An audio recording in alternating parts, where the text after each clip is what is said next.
Hello, everyone. Welcome to our webinar today. This webinar is a presentation of Clean Energy Group, and the topic for today's webinar is Assessing Hydrogen for Long-Duration Energy Storage, Use Cases, Costs, and Affordability Concerns. And we have an excellent panel of guest speakers with us today, but before I hand it over to them, I'd like to go over a couple of webinar logistics. All attendees are in listen-only mode, so your webcam and microphone are disabled, as well as the chat function. If you would like to submit questions and comments, you can do so via the Q&A panel. We'll be saving about 15 minutes at the end of the presentations to address audience questions.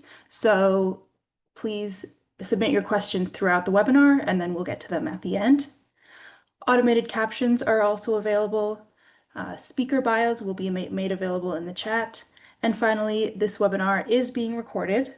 We will email you a webinar recording within 48 hours, and it will also be posted on the Clean Energy Group website at cleanegroup.org/webinars.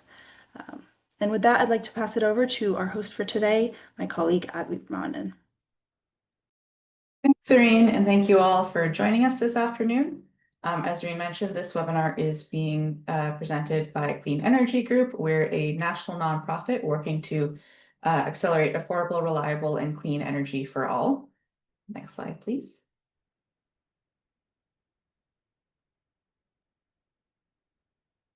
And this webinar is being conducted under our Hydrogen Information and Public Education project.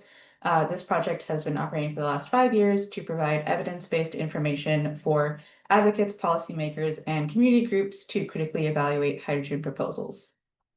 Next slide. And today's webinar topic will be focused on long-duration energy storage with a focus on hydrogen in the context of long-duration energy storage, evaluating it relative to other long-duration energy storage technologies. If you are interested in learning more, I highly recommend you check out the report we released on this topic a few weeks ago, Evaluating Hydrogen for Long-Duration Energy Storage, Cost, Risks, and Equity Considerations. That's available on our website. And I'll get to today's speakers. So we have an amazing panel of speakers for y'all today, including Maria Roumpani from Current Energy Group, who provided a lot of the financial analysis that is also available in the report. So I highly recommend, again, if you're interested in learning more about her presentation, to check out further information in the report, as well as Prantik Saha from Black Veatch and Paul Denholm from the National Renewable Energy Laboratory. And as was mentioned earlier, all these folks' bios will be available in the chat if you're interested in learning more about them. And with that, I will pass it over to Maria.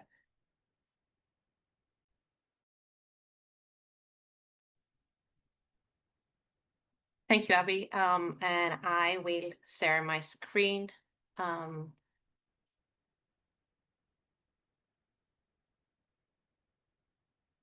Is that now visible?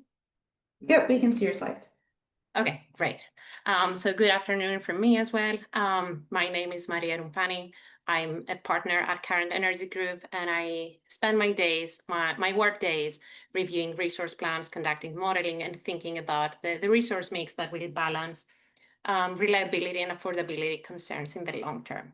Today, I will focus on energy storage, which is an important component of that mix, and specifically on the cost comparison of different long-duration storage technologies, with a focus on the role of hydrogen as well.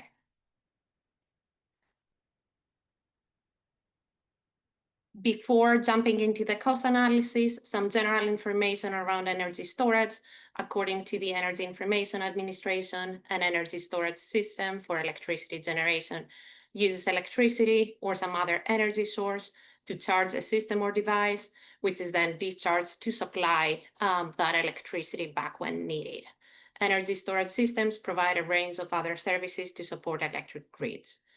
These services range from providing instantaneous flexibility and allowing a more efficient use of resources in the operational timescale to enabling more efficient investment in resources in the longer term.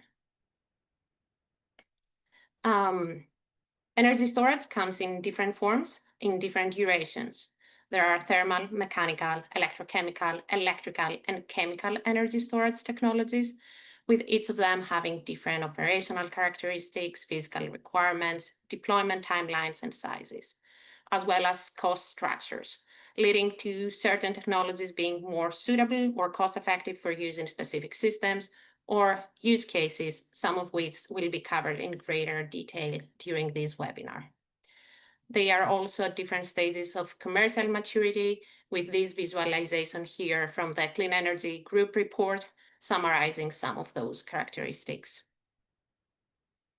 Defining long-duration energy storage might seem like a simple task, but has proven to be more challenging. There is no strict threshold point. Usually we refer to storage with a duration longer than 10 hours as long-duration energy storage, but this could also be split into more categories.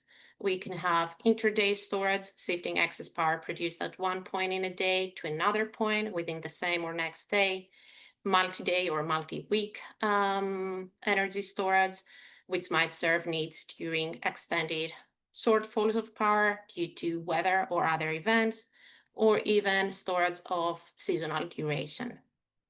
My analysis, the one that I'll present here, focuses on the intraday and multi-day categories. Now, going to the cost comparison. Ideally, we would include all technologies with all their technical characteristics, all potential value streams in a capacity expansion model, and see which one would be selected. However, there are a number of factors that make this analysis challenging. Such models do not capture all the potential value streams. Each system is different, would require separate analysis. Many of the technical characteristics are still highly uncertain and cannot be evaluated within a deterministic model. So generally, that would be a very data and time-consuming exercise. And instead of this, we conducted a simpler but insightful analysis around the cost of different storage technologies based on their levelized cost. The levelized cost of storage is a metric that we can use to compare the lifetime cost of different energy storage technologies in a consistent way. It represents the total cost of an energy storage system over its lifespan, divided by the total amount of energy it provides to the grid, typically expressed in dollars per megawatt hour.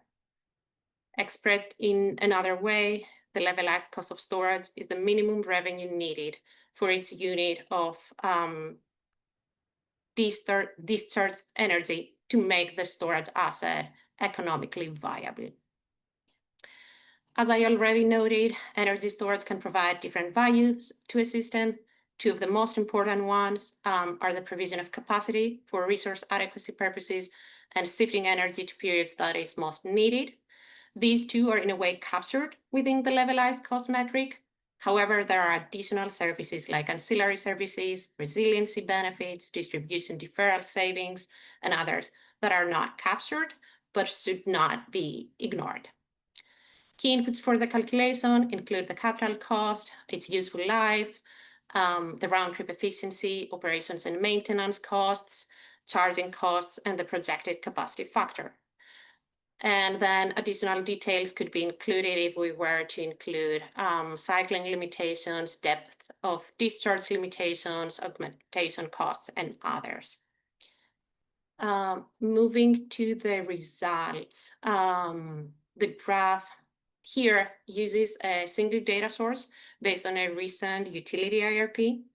However, the report outlines additional data sources for anyone who's interested. I recognize that forecasting even capital costs, let alone levelized ones, is difficult in this market environment, but these calculations are useful to set the picture of how the different technologies compare to each other. It is also, just before jumping into the specifics, it is also worth noting that although I updated the costs, they still do not fully reflect the increased cost of gas turbines due to the recent backlog.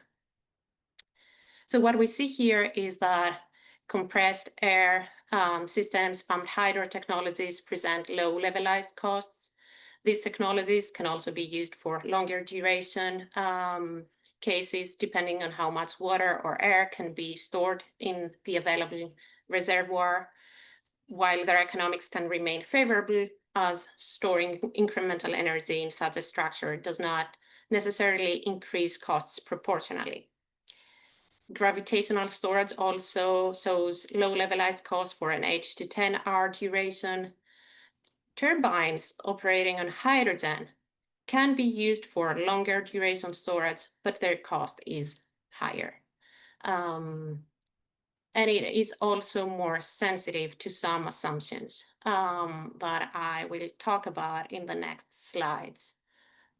I will focus on 3 assumptions, 3 inputs: the round-trip efficiency, the capacity factor assumption, and the hydrogen price. So first, round-trip efficiency. Round-trip efficiency is the percentage of the electricity put into storage that can be later retrieved. The higher the round-trip efficiency, the less energy is lost in the storage process. Efficiency losses stem from thermal management, electrochemical losses, power conversion, evaporation, and other factors. Hydrogen is among the energy storage technologies with the lowest round-trip efficiency. The impacts of these could be seen as 2. First, hydrogen technologies require more electricity to store and be able to provide a certain amount of electricity back to the grid. And especially in a world in which we are currently constrained by how many new resources we can deploy to meet the rising demand, these higher charging needs can be an issue, especially if we talk about green hydrogen, which would require renewable energy, which again, according to a lot of utility IRPs, utilities cannot build an interconnect fast enough, even for just direct consumption, let alone for it to be converted to hydrogen and then back to electricity. Second, even if we were to assume that electricity is available, the costs for storing and dispatching this same level of electricity is higher compared to other technologies. If, for example, in my analysis, I were to assume a higher electricity cost, all levelized cost estimates from the previous slide would go up, but not in a uniform way. Technologies with lower round-trip efficiency would be impacted more.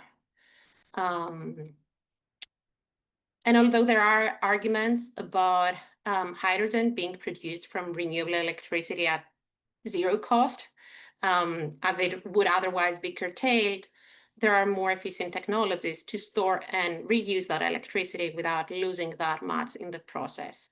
And I will revisit this argument in a couple of slides.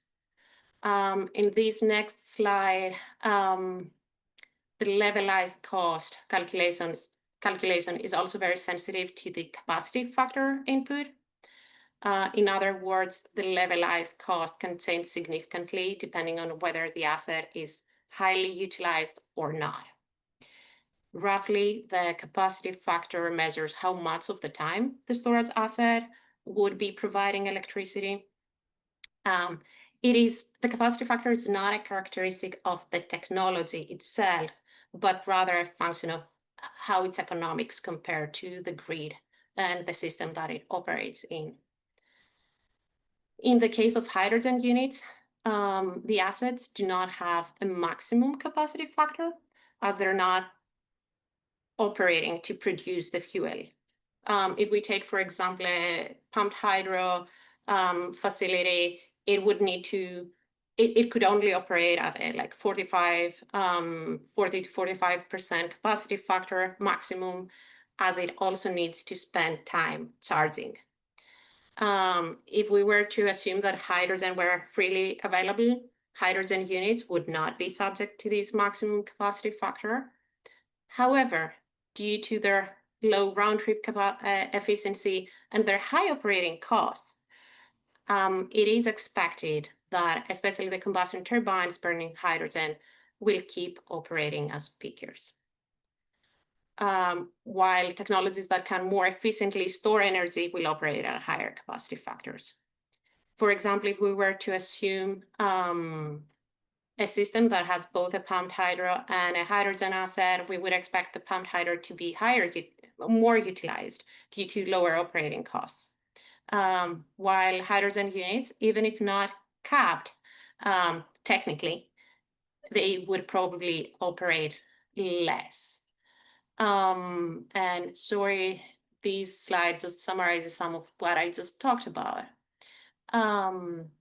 This graph shows that moving from an assumed like 10% capacity factor to a 5% capacity factor, if those units were built but not highly utilized, they would become essentially even more expensive because we would be investing in assets that are not providing much more than capacity value. A final input, briefly, an important input for determining the levelized cost of the hydrogen unit is the assumed price of hydrogen. The analysis assumes that the electricity used for hydrogen production has the same cost as the electricity used to charge all the other systems in the analysis. Again, in many analyses, it is assumed that hydrogen is produced from renewable electricity that would otherwise be curtailed, and thus is considered free, while at the same time, these same studies often assume that electrolyzers are operating nearly all the time. So their cost is spread over large amounts of hydrogen production, resulting in low hydrogen prices. The problem with that is that these assumptions are incompatible. Electricity that would otherwise be curtailed is not available 24/7.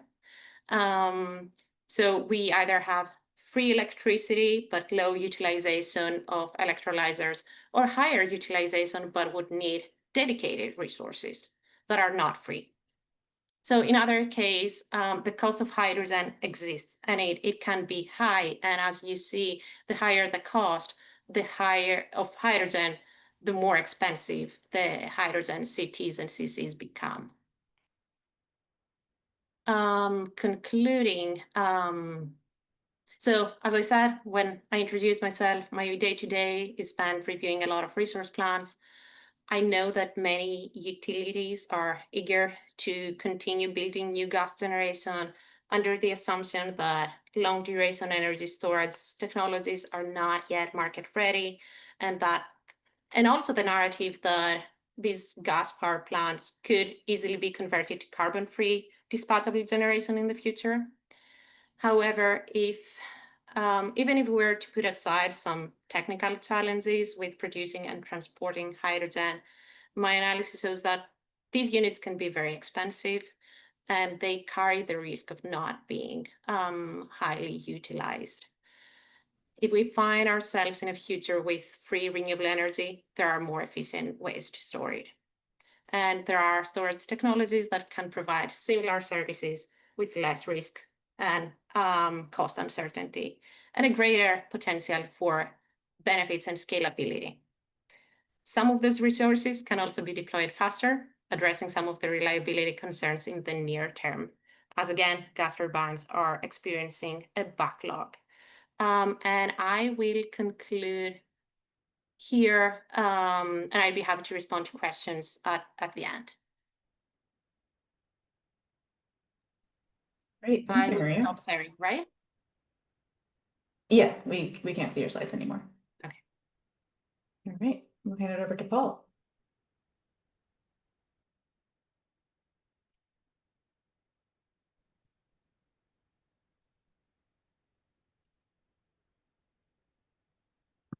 Good afternoon. Can you see my slides? Yep. Yeah, we can see them. Great, thanks.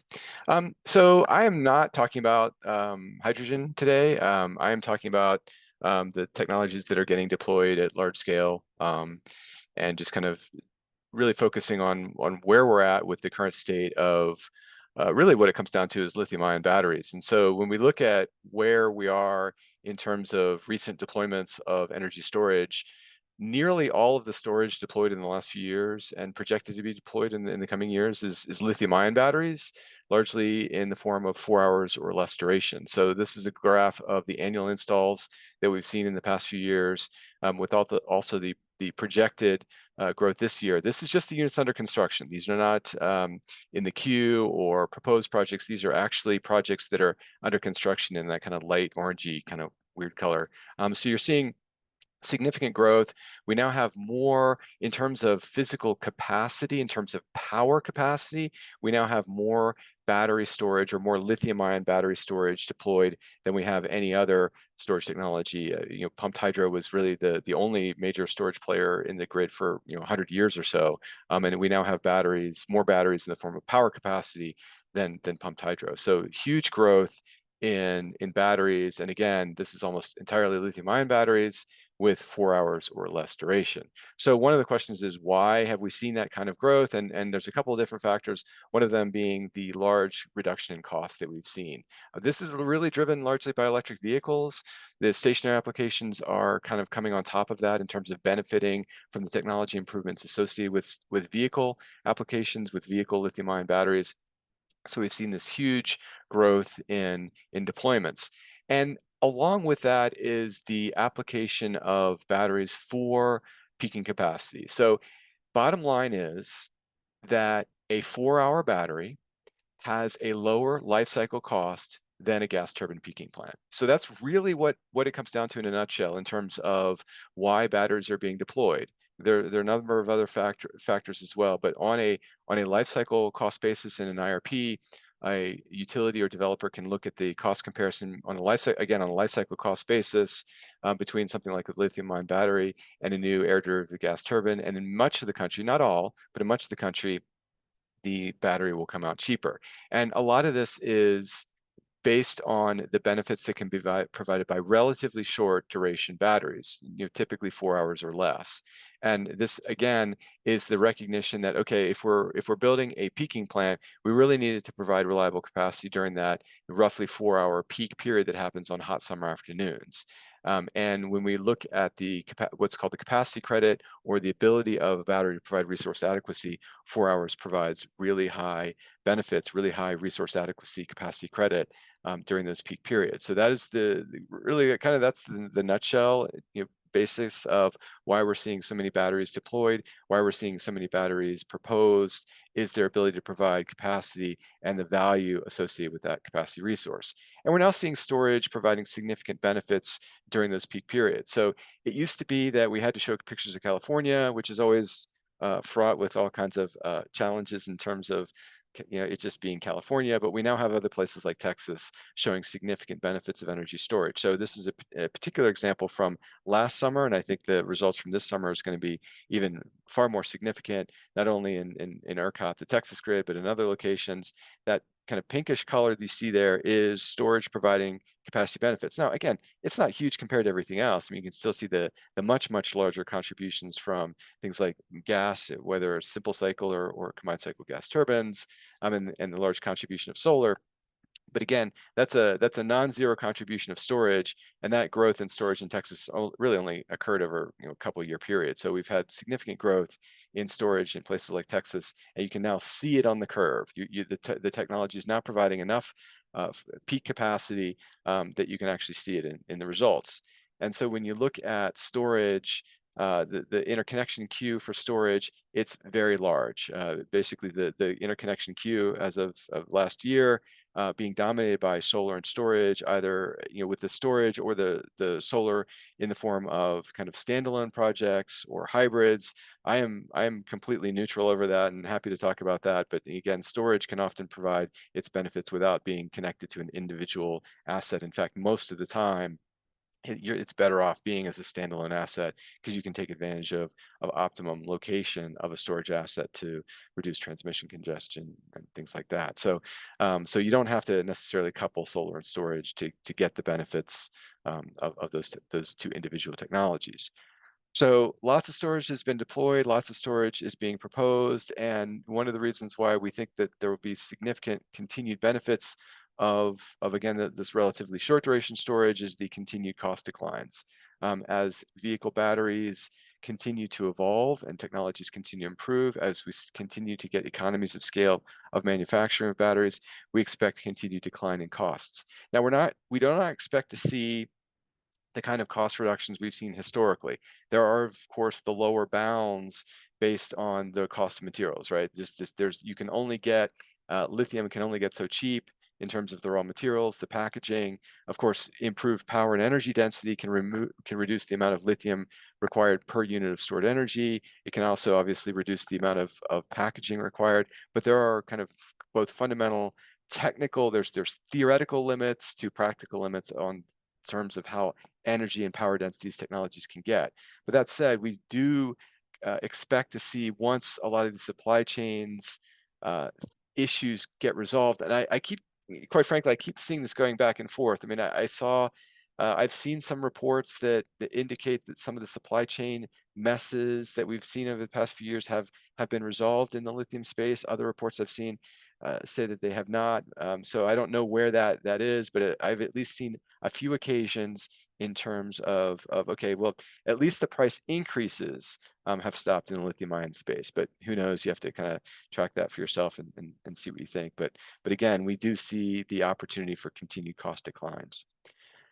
So I think one of the focuses here is to understand the potential role of the various duration technologies in terms of where they can go. And so one question that you get in terms of, okay, well, 4-hour storage is fine now, but what happens when you start deploying lots of it and get into the future grid? And we have this really interesting dynamic going on when you start deploying energy storage. So the first thing is, what happens if you start deploying more and more 4-hour storage to reduce the peak? Well, the simple fact is, the more 4-hour storage you deploy on the system, the less valuable it becomes, because you're getting to wider and wider peaks. So the left-hand curve shows the impact on the shape of the net load, or the load minus the contribution of storage, after deployment of a certain amount of storage. So you can see the blue curve is that kind of sine wave shape of the load. And if you clip that peak, if you charge with off-peak energy during the overnight periods, discharge that stored energy during the peak periods, the net load is that orange color. And so if you look at that curve and say, okay, what happens? This looks great, right? So this is a fantastic story in terms of storage providing peak capacity benefits. And it's that cost-effective peak reduction, that cost-competitive nature of this technology that's great. However, if you do this, you've now reached the point where the next 4-hour battery that you deploy will no longer be able to reduce the peak demand by its full capacity rating. In other words, a 100 megawatt 4-hour battery will not be able to provide 100 megawatts of peak reduction. So its capacity credit, compared to say a 100 megawatt gas turbine, will be less. So this is basically the argument behind the transition towards longer duration storage. You are going to reach the point in which shorter duration storage can no longer provide those capacity benefits, and we may need to transition to longer duration storage. Now, the flip side of this, the thing that's really interesting that we are actually seeing in the real world, is the synergistic benefits between solar and storage. Essentially, yes, storage makes the peaks longer, but solar makes the peaks shorter. So this goes back to, let me just flip back to this example, where you've got solar in Texas clipping the first half or the first few hours of that peak, and storage, relatively short duration storage, coming in and fulfilling that second half of that peak. Again, that 2, 3, 4-hour long peak. And that continues to happen as you deploy more and more solar. So the right-hand graph showing the curve of what happens if you add more and more solar to that, you can get away with more and more short duration storage. So as long as you've got a summer peaking system, as long as you've got the synergy, these two technologies work well together, and they do not have to be co-located. They do not have to be coupled. This is the net load shape over large areas. And so you see the ability of continued deployments of long duration, something like a 4-hour, 5-hour, or 6-hour storage continue to be deployed. So this is why we see, for instance, in this example of some analysis done by NREL a few years ago, when we looked at a cost optimum mix of storage technologies, we see still 4- and 6-hour storage being the primary resource being deployed because of these synergistic benefits. And we see, well over 100 gigawatts of this 4, 6, in some cases in later years, 8-hour storage being deployed. Now, this is a case without the ITC. There's no carbon policy or anything like that. This is just a pure business as usual type of scenario. But again, we see 100+ gigawatts of energy storage being deployed, again, mostly in the form of 4, 6, and a little bit of 8-hour storage being deployed. So this is, again, the idea that there's still a long ways to go with 4, 6-hour storage before you need to start thinking about longer duration storage. But I don't want to paint a overly optimistic or kind of we can just ignore it. We're good with 4, 6-hour storage. Let's just forget about longer duration storage technologies altogether, because we have to be very careful about the potential to transition to longer winter peaks. Gave the example, talked about how wonderful storage is in meeting the summer peaks. Winter peaks are a little bit different. Winter peaks can be quite a bit longer. This graph on the left is showing, using 2022 data, but more recent data is similar, the difference between a summer peak period, a 2-day period in the summer versus a 2-day period during the winter. The blue curve is those summer peaks. It shows you those nice, again, sine wave kind of oscillating up and down, and how storage can provide significant benefits. It also shows the net peak after the contribution of solar. Again, solar kind of cutting that first half of that peak, and relatively short duration storage being able to cut the second half of the peak. But look at that weird winter peak shape. It's starting in kind of the late afternoon and running all night long when it gets cold and people are running their heat. You can get 8+ hour long peaks. And this is a period of low sun. I mean, these are your cold, cloudy days in the winter. So if you transition to a winter peak because of electrification of heat, or because your net peak shifts over because you've done such a great job of deploying large amounts of solar, that the highest peak period is now during relatively cold winter days where there's not a lot of sun, the winter peak can be the driver behind your resource adequacy requirements. It'll be the constraint that drives the what type of resource you need. And as more systems shift towards winter peaks, towards a variety of factors, you'll see this decline in the value, the capacity value of relatively short duration storage. So this is an example again. The blue curve shows the value of relatively short duration storage, again, showing significant benefits all the way out to relatively large deployments of solar or large deployments of storage. But during the winter, you start getting like 50% capacity credit, again, indicating that you might want consider something like an 8-hour to maybe even 10-hour storage device. So this is kind of the cautionary tale. Again, for systems that are summer peaking and will remain strongly summer peaking, I think we've got a long ways to go with relatively short duration storage. It's the systems that are potentially more rapidly transitioning to a net winter peak that we need to be careful of. And that's kind of my summary. Really just watch out for the transition to winter peak. That might be the driver behind to some of these longer duration storage technologies. And I'll stop there and look forward to your questions at the end. Great, thank you, Paul. And we'll hand it over to Prantik. Close us out. Hi, everyone. Thanks for the opportunity to speak. It's a great webinar to discuss like different aspects of LDES, the issues we are facing. Now I will share my screen, and Abby, if you can tell me if you can see the screen properly, that would be great. Let me try sharing my screen now.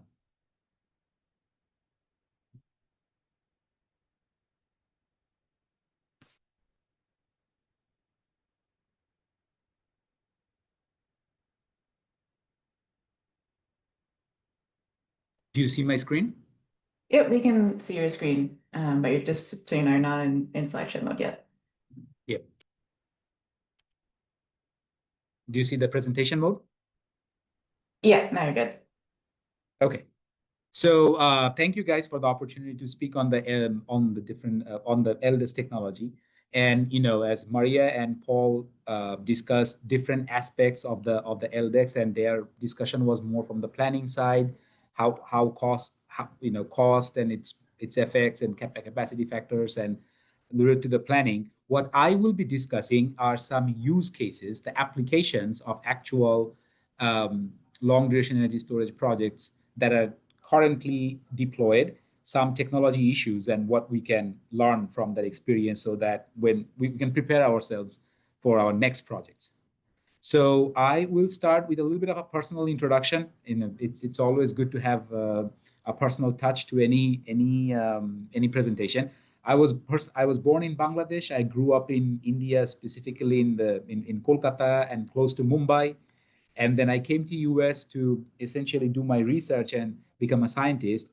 And this is the actual cell where, a very teeny tiny cell where I worked on flow battery technologies and fuel cell and electrolyzer technologies for my own research. After that, I joined Black and Veatch, where I lead technology de-risking projects for financing and deployment. And one of my focus areas is long duration energy storage project. We have done so far, about 10 plus integrated resource planning, decarbonization planning type projects involving LDES. And we have done, I think so far, like 15 plus projects in terms of like technology assessment, bankability for LDES. And, in terms of like proper engineering design or like construction, that's actually less than 8 to the best of my knowledge at my present farm. And that excludes the pumped hydro. Now let's get into the flagship project. So now I'll show you 4 flagship projects. Flagship because they're large, they're currently operational, and there are several lessons that we can learn from there.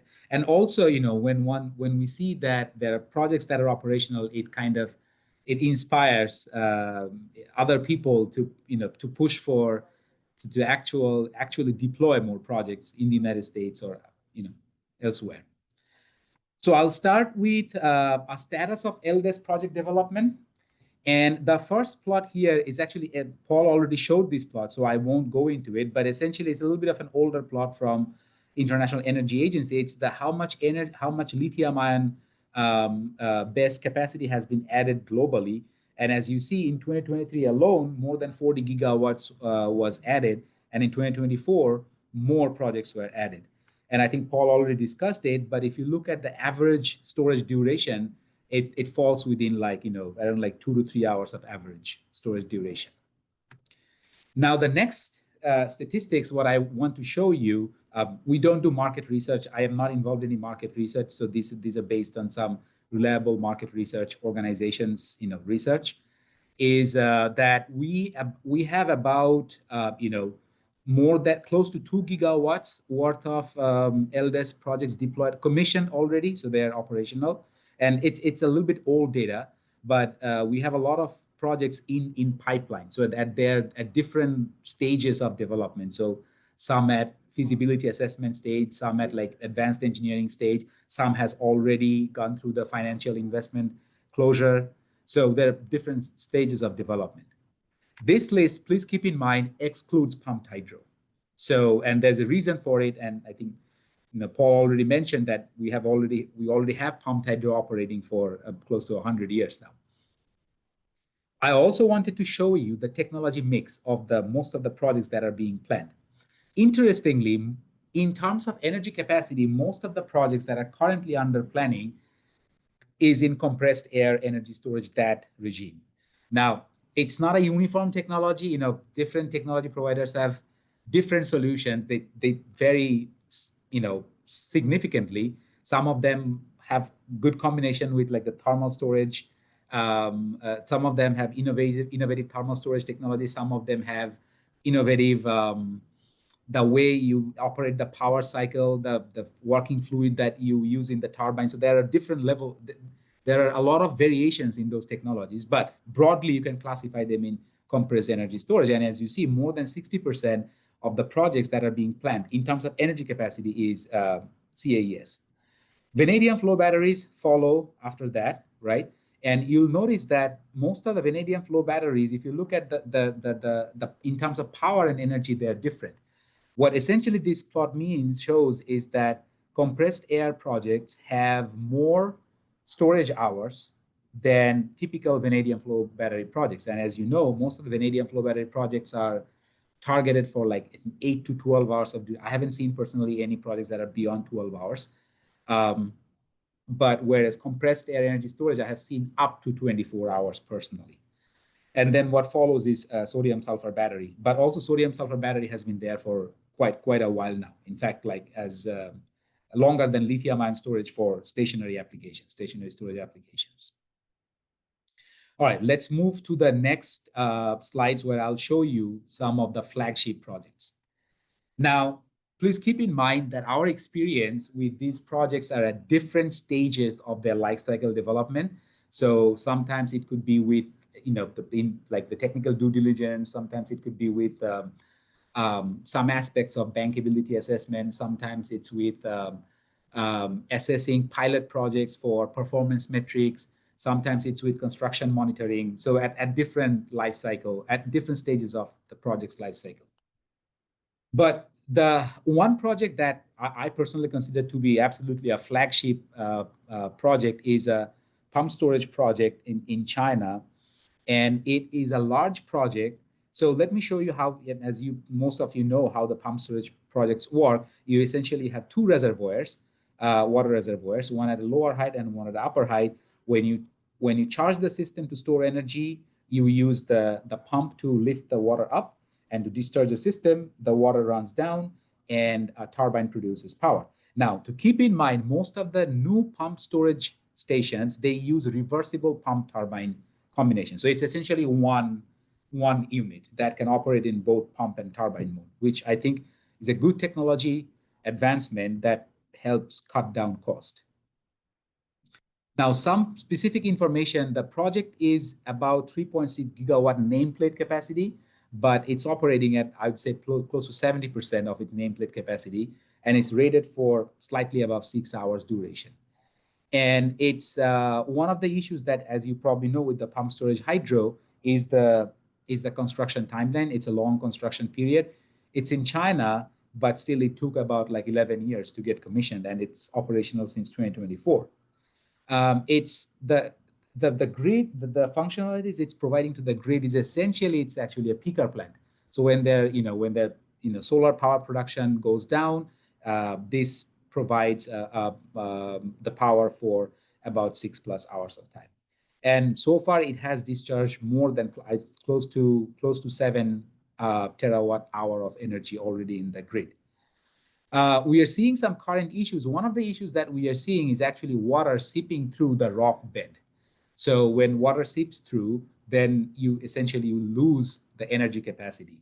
And we have a lot of works that are going on to prevent this seepage so that the capacity doesn't degrade with time. The next project I want to show where Black & Veatch has been involved a lot greatly is the ACES Delta Hub project. Following up on today's, the main topic of today's webinar, the hydrogen as long-duration energy storage. This is a project where hydrogen is being used for long-duration energy storage. So this is called the ACES Delta Hub project, which is in Utah, where the electricity from the wind is being used to split water and produce hydrogen, and using electrolyzers. And this hydrogen is stored underground in the empty salt caverns of Utah, right?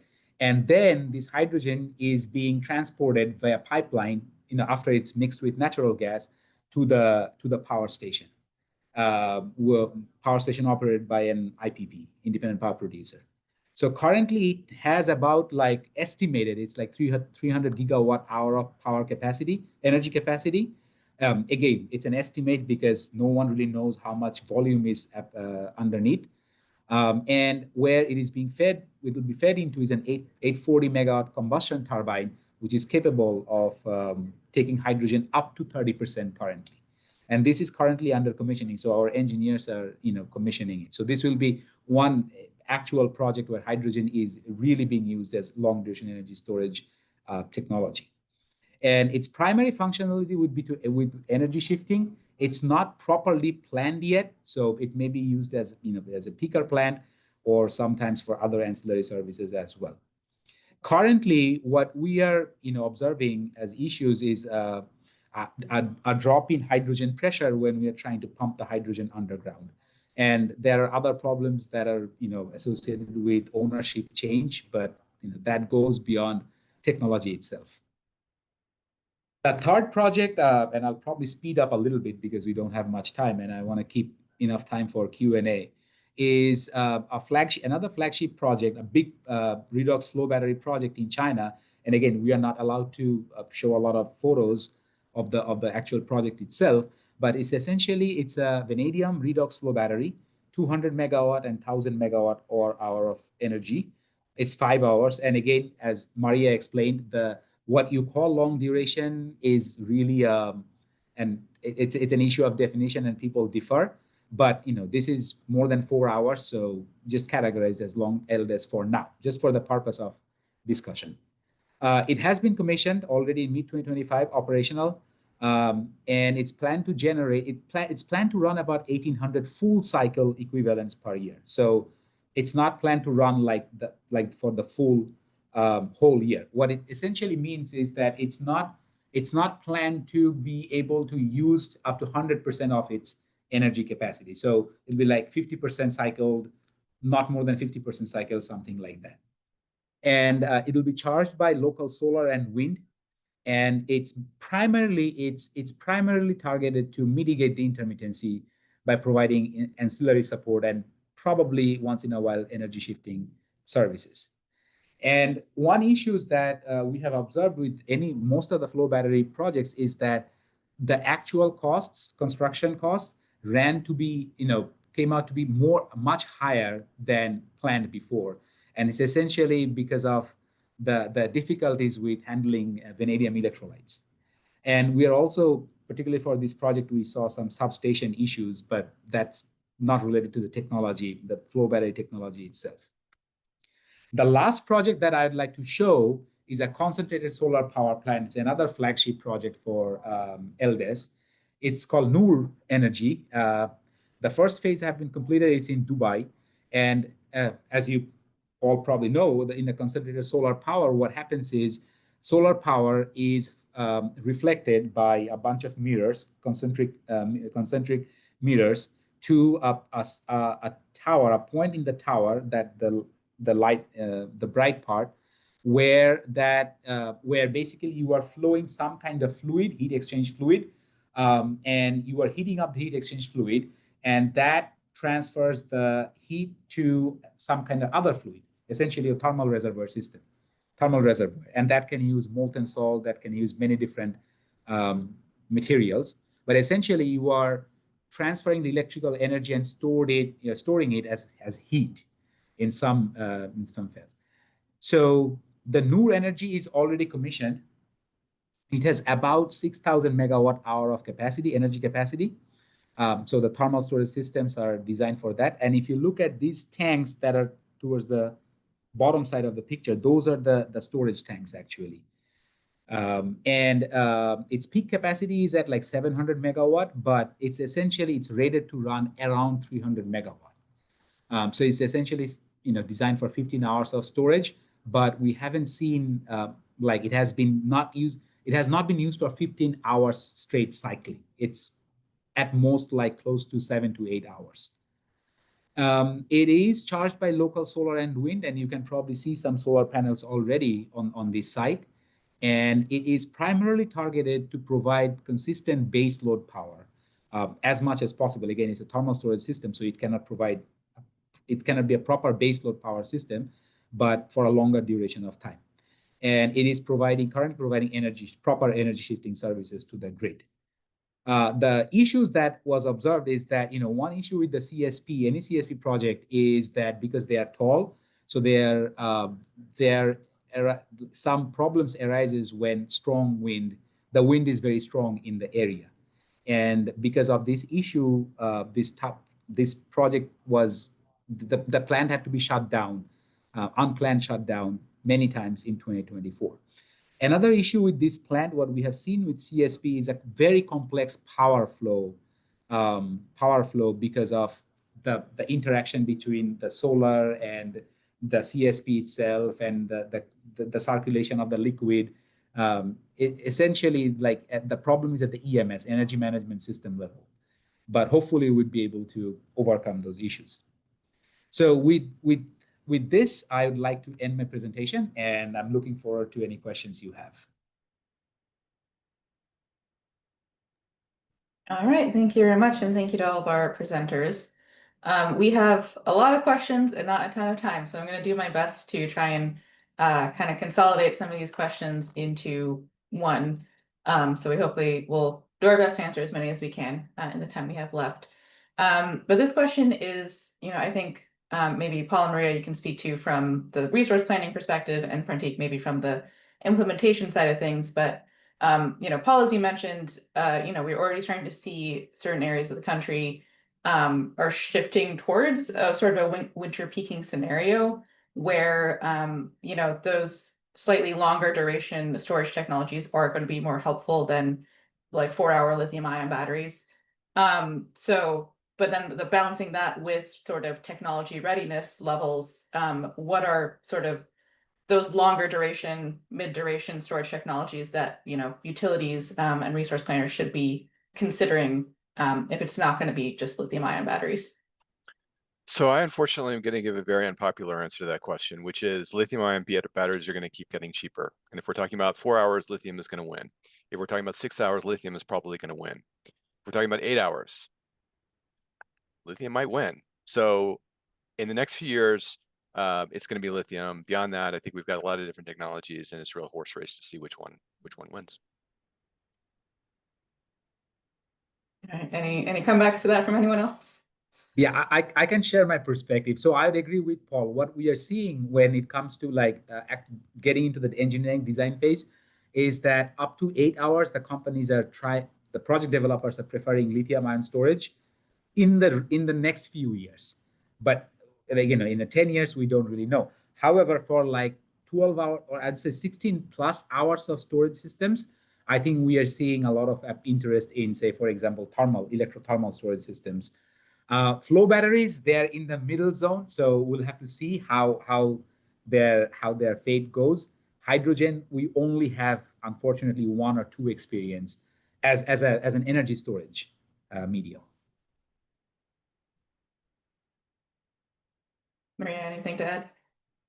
I'm not going to disagree with lithium-ion being the winner in the short duration cases, but in terms of resource planning, we do see other technologies as well. Again, in the model, these are more generic for planning purposes, but we see a lot of pilots.